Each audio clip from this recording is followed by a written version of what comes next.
Hey guys, let's see how to turn off video monetization on YouTube using your cell phone. You just need to grab this app here, which is the YouTube Studio. If you don't have it, you just come to the App Store and download from here, okay? Look for YouTube Studio, that's the one. Then you just open it, and here you're gonna select the channel that you want.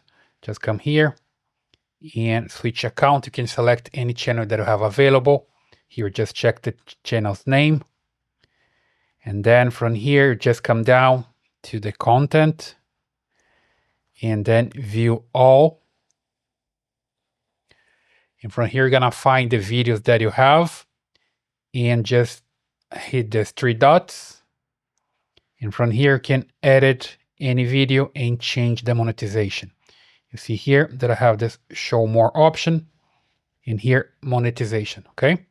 So just come here and you can enable or disable the monetization from here.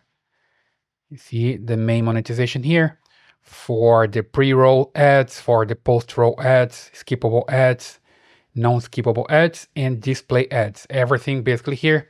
You just need to come here and put it off and you're good to go, okay? And then you can also check here the tag products and the paid promotion and brands. So basically that's the way you can disable the monetization on YouTube using your cell phone. You can turn off by video, right? I hope that helps. Please leave your comments here, subscribe to this channel, give your a thumbs up, and I see you in the next one.